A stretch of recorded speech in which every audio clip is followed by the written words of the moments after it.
오늘 우리가 읽은 본문의 그 1절을 보면 나 다니엘에게 처음에 나타난 환상 후 벨사살 왕 제3년에 다시 한 환상이 나타나니라, 이렇게 소개되고 있습니다. 여기 보면 다니엘이 벨사살 왕 제3년에 다시금 환상을 보았다, 그렇게 이야기를 하고 있습니다. 그렇다면 그가 그 이전에도 어떤 환상을 보았다는 이야기가 되지 않습니까? 자, 그렇다면 그 처음 본 환상은 언제 본 것이었을까요? 그리고 그 내용은 또 무엇이었을까요? 이것을 우리가 확인하기 위해서 한 장 앞으로 가면 7장 1절을 살펴보시면 좋겠습니다. 7장 1절을 보니까 바벨론 벨사살 왕 원년에 다니엘이 그의 침상에서 꿈을 꾸며 머릿속으로 환상을 받고 그 꿈을 기록하며 그 일의 대략을 진술하니라. 이렇게 해서 다니엘이 처음으로 꾼 그 환상이 무엇인가를 소개해 주고 있습니다. 여러분이 2주 전에 이 본문의 내용을 살피셔서 아시겠지만 이 첫째 환상의 줄거리, 그리고 이 첫째 환상의 주된 내용은 사실 네 짐승에 관한 것이었습니다. 그래서 네 짐승이라 하면 사자, 곰, 표범, 그리고 10뿔을 가진 무서운 짐승, 이렇게 네 짐승이 순차적으로 소개되고 있었습니다. 물론 이 짐승들은 이 땅에 존재하는 강력한 제국을 일컫는 것이었어요. 그렇지만 이 짐승들이 각각 상징하는 나라가 도대체 어떤 나라냐, 이것보다 더 중요한 것이 있어요. 더 중요한 메시지가 이 7장 안에 담겨져 있는데, 그것은 바로 하나님께서 이런 강력한 제국을 세우기도 하시고 폐하기도 하시는 주권자다, 그것을 다니엘 7장은 우리에게 알려주고 있는 것입니다. 뿐만 아니라 그분이 이 땅에 결코 멸망하지 아니할, 무너지지 아니할 영원한 나라를 마침내 세우실 것이다, 그것을 다니엘이 환상 중에 보았고 그것을 우리에게 기록으로 남겨 전해주고 있습니다. 자, 우리 13절을 보면 내가 또 밤 환상 중에 보니 인자 같은 이가 하늘 구름을 타고 와서 옛적부터 항상 계신 이에게 나아가 그 앞으로 인도되매. 자, 여기 보면 인자 같은 이가 구름을 타고 옛적부터 계신 이, 즉 하나님께로 나왔다라고 이야기를 하고 있습니다. 그리고 그 다음 14절에 이런 이야기가 소개되고 있어요. 그에게 권세와 영광과 나라를 주고 모든 백성과 나라들과 다른 언어를 말하는 모든 자들이 그를 섬기게 하였으니 그의 권세는 소멸되지 아니하는 영원한 권세요 그의 나라는 멸망하지 아니할 것이니라. 자, 여기 보시면 여러분, 권세와 영광과 나라라는 말이 나오는데 여기서 많이 듣던 표현 아닙니까? 주기도문 마지막에 보면 대개 주의 나라와 권세와 영광이 주께 영원히 있나이다, 그 고백이, 그 표현이 바로 여기서 나온 거예요. 네.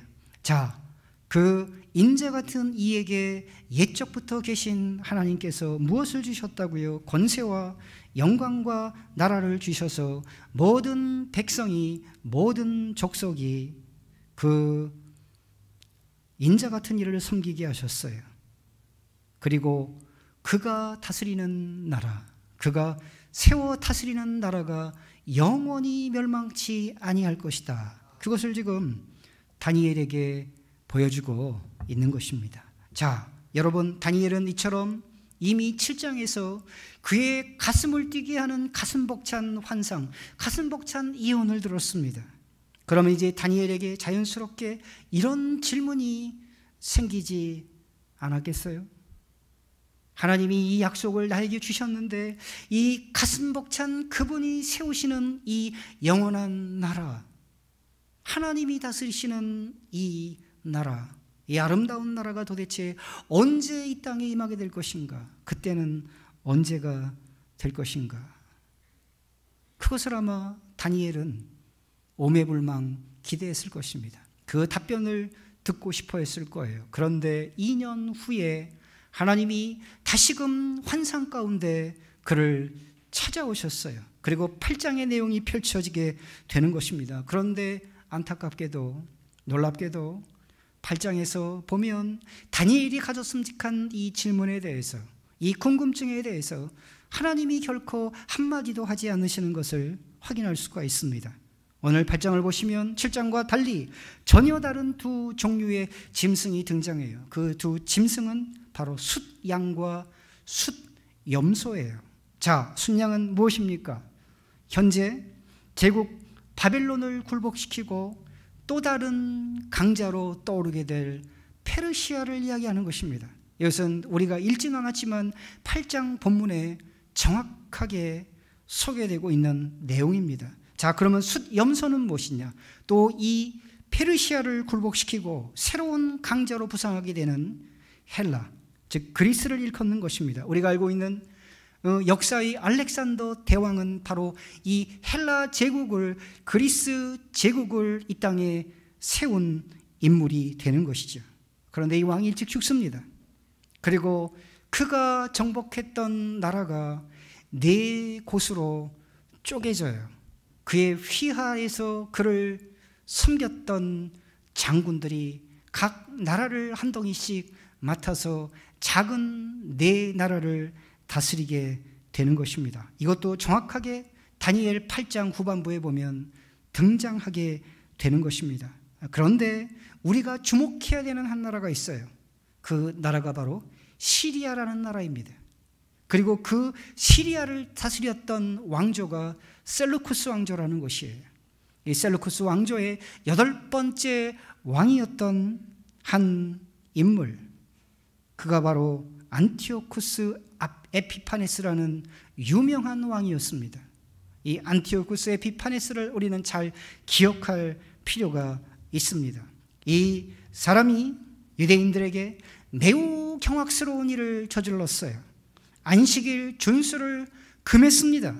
그리고 유대인들이 지키는 절기를 지키지 못하도록 방해했어요.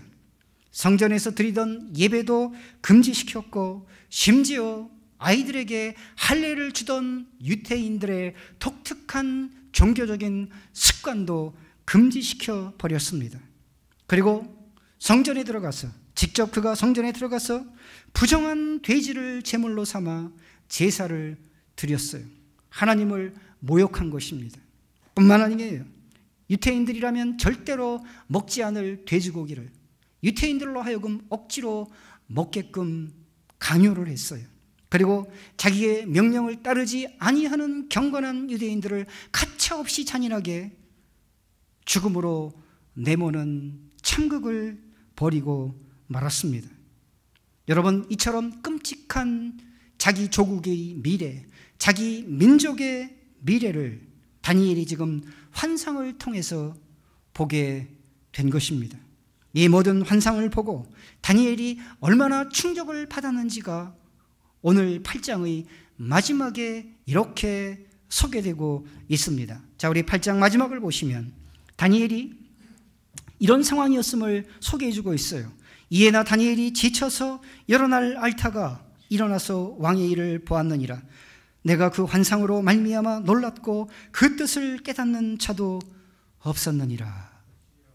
야, 여기 보시면 다니엘이 얼마나 충격을 받았는지를 가늠할 수 있는 한 표현이 나와요. 그게 뭡니까? 다니엘이 지쳐서 여러 날을 앓았다라고 얘기를 합니다. 그의 몸이 상한 거예요. 너무도 충격을 받으면 우리도 몸이 상하지 않습니까? 우리도 몸도 눕지 않나요? 다니엘이 바로 그렇게 영혼이 상하고 몸이 상했어요. 그래서 알아 누웠다라고 성경이 이야기하고 있습니다. 그는 분명 인자 같은 이가 이 땅에 임해서 하나님이 그를 통해서 당신의 영원한 나라를 세우시는 것을 환상 가운데 보았어요. 그래서 이 수치스러운 포로 생활에서 벗어날 그날을 고대했어요. 그런데 또 다른 환상을 통해서 그는 조국의 미래를, 자기 민족의 치욕스러운 미래를 들여다보게 된 것입니다. 수십 년도 아니고 수백 년 동안 자기 민족이 강대국에 의해서 짓밟히고 치욕을 당하는 사실을 그가 예언을 통해서 접하게 된 것입니다. 그 사이에 하나님의 성전이 조롱을 당합니다. 그리고 하나님을 예배하는 것이 금지돼요. 지금보다 훨씬 더 엄중한 상황이 펼쳐지는 것을 그가 예언을 통해서, 이 환상을 통해서 목도하게 되었다는 것입니다. 얼마나 낙심했을까요? 얼마나 그는 좌절했을까요? 그리고 그는 얼마나 고통스러운 나날을 보내게 되었을까요? 그런데 오늘 27절은 다니엘이 단지 마음이 상했다는 것, 그가 좌절했다는 것, 그가 고통스러웠다는 것으로 마무리되지 않습니다. 그가 그 고통 가운데, 그 좌절 가운데, 그 낙심 가운데 벌떡 일어났다라고 얘기를 합니다. 그리고 그가 다시금 일상으로 돌아왔어요. 그리고 자기에게 맡겨진 왕의 일을 감당했다라고 증언하고 있습니다.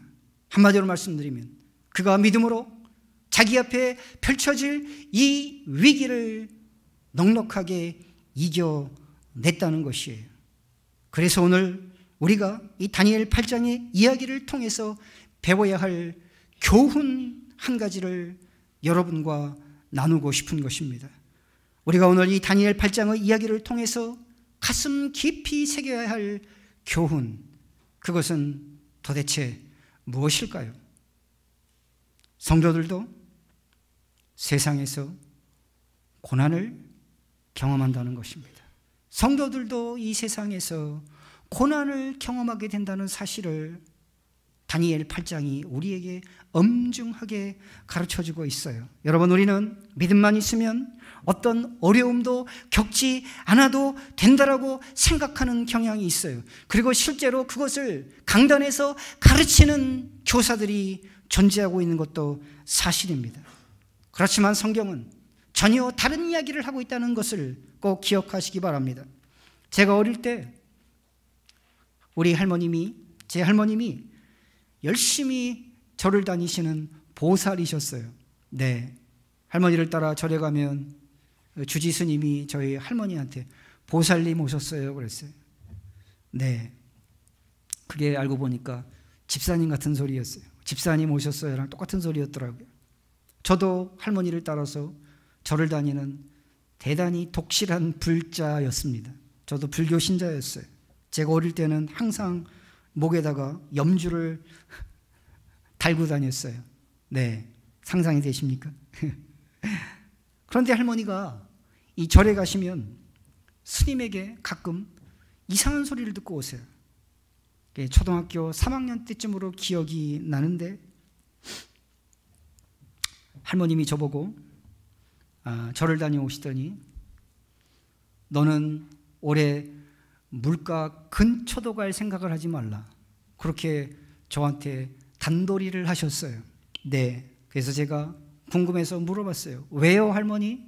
그랬더니 할머니 스님이 그렇게 하라고 시켰다는 거예요. 스님이 그렇게 하라고 시켰다는 거예요.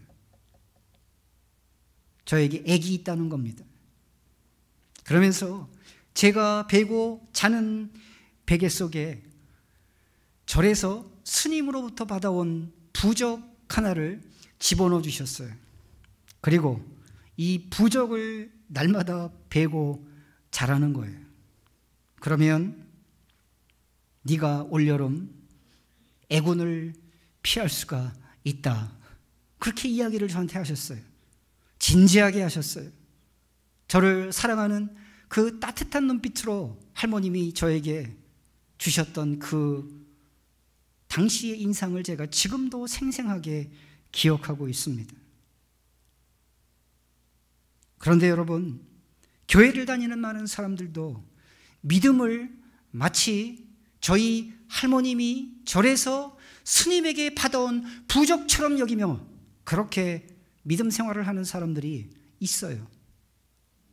그건 기독교 신앙이 아닙니다. 그건 성경에서 가르치는 신앙이 아니에요.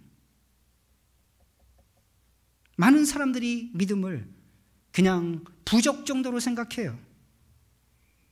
그래서 믿음만 있으면 어떤 어려움도 겪지 않고 편하게 우리 인생을 살아갈 수가 있다라고 생각하고 있단 말입니다.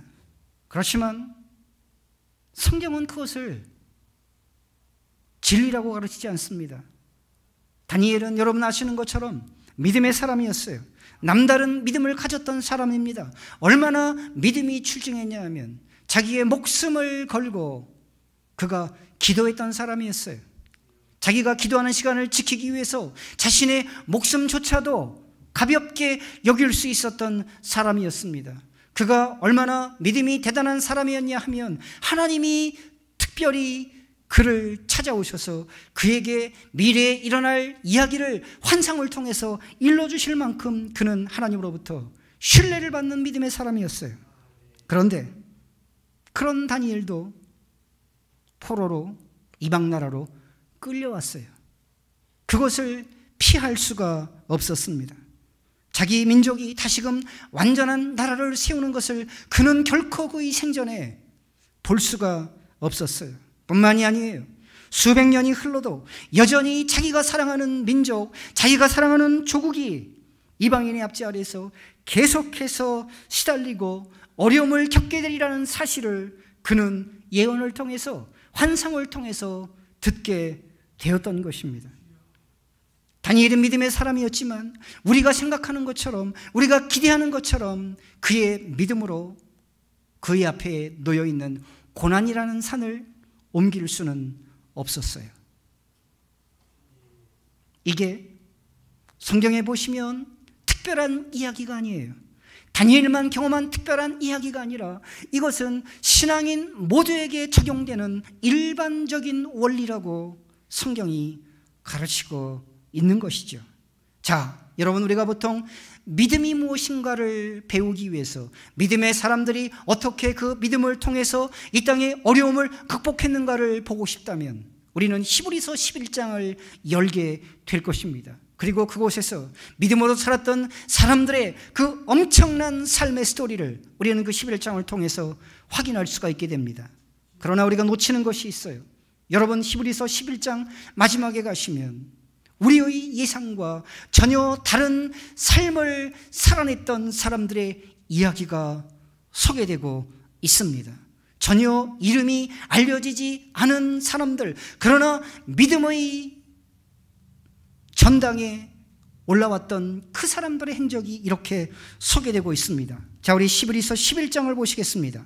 히브리서 11장 35절 후반부를 보시면, 또 어떤 이들은 더 좋은 부활을 얻고자 하여 심한 고문을 받되 구차히 풀려나기를 원하지 아니하였으며, 또 어떤 이들은 조롱과 채찍질 뿐 아니라 결박과 옥에 갇히는 시련도 받았으며, 돌로 치는 것과 톱으로 켜는 것과 시험과 칼로 죽임을 당하고 양과 염소의 가죽을 입고 유리하여 궁핍과 환난과 학대를 받았으니 이런 사람은 세상이 감당하지 못하느니라. 그들이 광야와 산과 동굴과 토굴에 유리하였느니라. 여러분 읽으셨죠? 들으셨죠? 여기 소개되는 모든 사람들이 믿음이 없어서 다 그의 인생이 실패자로 끝난 존재가 아니에요. 성경은 그들을 결코 그렇게 과소평가하지 않습니다. 우리의 관점에서 볼 때, 세상 사람들의 관점에서 볼 때 그들의 삶은 실패한 것처럼 보여요. 그들의 삶은 무너진 것처럼 보입니다. 그들의 삶은 초라해졌던 것처럼 보입니다. 그러나 성경은 그들을 절대로 그렇게 평가하지 않아요. 이어지는 39절을 보겠습니다. 39절, 이 사람들은 다 믿음으로 말미암아 증거를 받았으나 약속된 것을 받지 못하였으니. 이게 무슨 얘기인지 아세요? 이 사람들은 다 믿음으로 말미암아 증거를 받았다. 이 증거를 받았다는 말을 조금 더 쉽게 이해하기 쉽게 설명하면, 이 사람들은 자기들이 갖고 있었던 그 믿음 때문에 하나님께 인정을 받았다는 이야기예요. 더 리얼하게 바꾸면, 더 쉽게 바꾸면 그들은 자신들이 가지고 있었던 그 믿음 때문에 하나님께 칭찬받았다는 이야기입니다. 이들은 하나님께 그들의 믿음으로 칭찬받은 사람이었어요. 그들은 절대로 실패자가 아니었다는 것입니다. 그런데 어떤 사람들은, 아니 많은 사람들이 이렇게 이야기를 해요. 네가 네 인생에서 그렇게 모진 시련을 경험하는 것을 보니까 너의 믿음은 불완전한 것 같아. 너의 믿음은 가짜인 것 같아. 그렇게 우리는 평가하는 경향이 있다는 것입니다. 어떤 사람들은요, 신자라면 절대로 어려움 같은 것은 겪어서는 안 된다라고 생각합니다. 아니, 나는 절대로 어려움을 겪지 않을 거야. 그렇게 굳게 결심하는 사람도 있어 보여요. 그런데 신자들에게 있어서 정말 중요한 것은요, 그 사람이 그의 인생을 통해서 어려움을 겪느냐 겪지 않느냐가 아닌 것 같아요. 정말 중요한 것은 무엇이냐면 그 어려움을, 자기 앞에 마주한, 자기 앞에 당면한 그 어려움을 그가 어떤 태도로 그것을 대처하느냐, 이것이 훨씬 더 중요하다라고 성경은 말하고 있다는 것입니다. 여러분, 어떤 사람들은 어려움을 겪으면서 그 어려움을 통해서 멋진 모습으로 변화됩니다. 그가 그 어려움을 파도 삼아서 성숙해요. 그런데 어떤 사람들은요, 그 어려움은 요리조리 잘 피합니다. 그러나 그 어려움을 피했지만, 어려움을 넘어갔지만 그의 영혼이 망가져요. 그의 영혼이 어둠 속에 빠져들어가게 되는 것을 본다는 것입니다. 어떤 사람들은요, 이 세상에서 돈을 요령껏 잘 모아서 나름대로 경제적으로 여유롭게 살아요. 다른 사람들한테 부러움을 삽니다. 그런데 그 돈을 모으는 과정을 통해서 온갖 거짓말, 온갖 부정을 저질러요. 사람들한테 내세울 수 없는, 사람한테 자신 있게 말할 수 없는 부정을 저질러요. 거짓말을 일삼습니다. 그리고 그 돈을 쓰지 않고 아끼기 위해서 마땅히 돌아봐야 될 이웃을 돌아보지 않아요. 그의 심령이 인색해져요.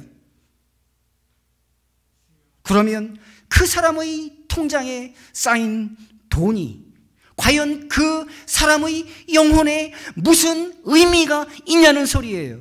그 돈이 무슨 의미가 있어요? 그 돈을 가지고 하나님 앞에 무슨 칭찬을 받을 수가 있겠어요? 그 돈 때문에 하나님 앞에 무슨 인정을 받을 수가 있겠어요?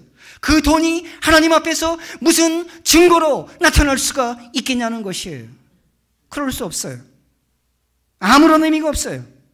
오히려 그 돈 때문에, 움켜쥐었던 돈 때문에, 모으려고 했던 그 돈 때문에 그의 영혼이 더럽혀졌어요.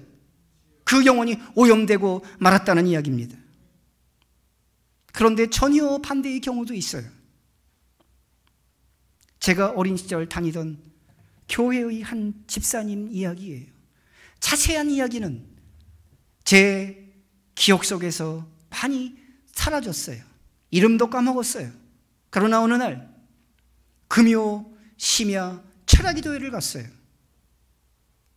옛날에는 보통 11시에 모여서 새벽 한 3시까지, 2시까지 그렇게 설교 듣고 기도하고 찬송하고 그러지 않았습니까? 제가 중학교 때 그 철야기도회를 갔어요. 그런데 그날 그 집사님의 간증이 있었어요. 한 집사님의 간증이 있었어요. 이 집사님은 페인트 가게를 하시던 분이었대요. 그런데 자기가 운영하던 그 페인트 가게에 불이 났어요. 페인트 가게에 불이 났다. 이거 엄청난 거잖아요. 인화물질이 가득 쌓인 그 가게가 불이 나서 몽땅 다 태워졌대요. 하나도 남김없이 다 화마가 집어 삼켰대요. 70년대에 무슨 화재보험을 들었겠어요? 쫄딱 망한 거죠. 완전히 망했어요. 그런데 그 집사님이 그 심야 기도에서 했던 이야기 한 대목이 저에게 지금도 기억으로 남아 있습니다. 그런데 모든 것을 잃고 보니, 내가 모든 것을 잃고 보니 하나님이 저 잘 보이더라는 것이에요.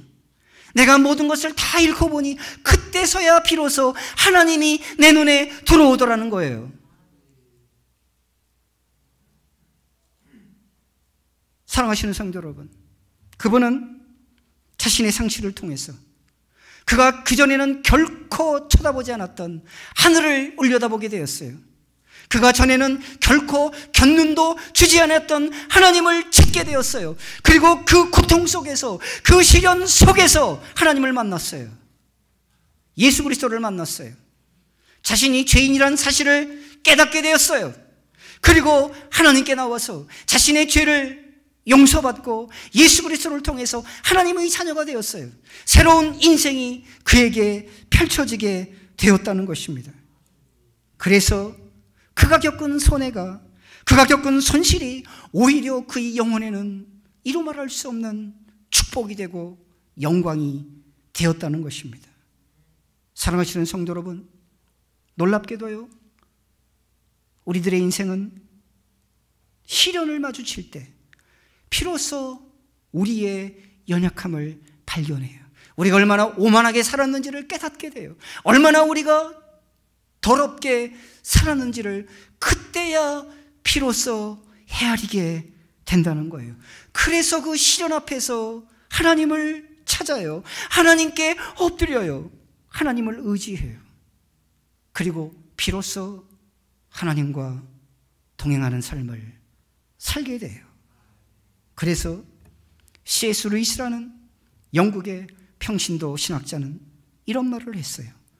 시련이란 하나님을 향해 귀를 틀어막고 영적으로 무감각하게 살아가던 인생들을 부르시기 위해서 하나님이 사용하시는 그분의 확성기다. 다시 한번 들려드리겠습니다. 시련이란 하나님을 향해 귀를 막고 살아가던 인생들, 영적으로 무감각하게 살아가던 인생들이 애처로워서 그 인생들을 부르시기 위해서 우리 하나님이 사용하시는 확성기예요. 기억하시기 바랍니다. 오늘 설교의 결론을 맺습니다. 하나님은 당신의 자녀들에게도 과연 시련을 허락하세요.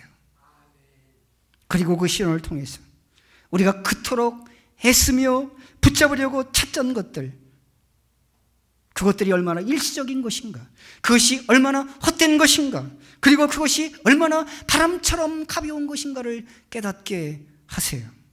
그리고 우리에게 영원한 것, 정말로 가치 있는 것, 그것이 무엇인가를 찾게 하세요.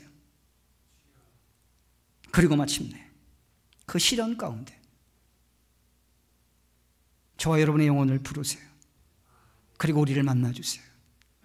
그리고 우리로 하여금 온전히 하나님 앞에 서게 해 주신다는 것입니다. 진짜 믿음이란 우리가 마주하는 시련 속에서 하나님만을 바라보는 것이에요. 하나님만을 의지하는 것입니다. 그리고 하나님만을 사랑하는 것입니다. 여러분 모두가 이런 믿음의 사람으로 빚어지게 되시기를 주님의 이름으로 축복합니다. 기도하겠습니다. 우리 다 같이 일어나서 한번 기도하겠습니다.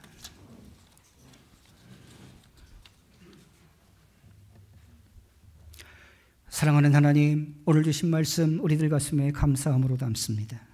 우리가 이 엄중한 시절 겸비하게 하시고 각성하게 하시며 회개하고 돌이켜 우리의 이웃을 살피고 섬기는 일에 더욱 민감하고 성실할 수 있도록 우리의 심령을 새롭게 하여 주옵소서. 코로나19로 인하여 우리가 여러 모습으로 다가오는 시련을 견뎌내며 살아가고 있습니다. 우리가 이 시련 속에서 원망과 불평으로 우리의 마음을 더럽히지 않게 하시고 우리의 마음을 주님 주시는 평안과 감사로 채우게 하여 주옵소서. 무엇보다 우리의 심령이 하나님의 자상하신 손길로 인하여 온갖 시련 속에서 겸비케 되게 하시고 부드러워지게 하시며 오로지 하나님 한 분만을 바라보게 하여 주옵소서. 그리하여 우리가 이 땅에서 경험하는 온갖 고난의 시간들이 우리에게 영적인 성숙의 기회가 되게 하시고 우리의 영혼이 거룩해지는 계기가 되게 하시며 우리의 믿음이 정금같이 순전하게 빚어지는 축복의 통로되게 하여 주옵소서. 존귀하신 예수님의 이름으로 기도합니다. 아멘.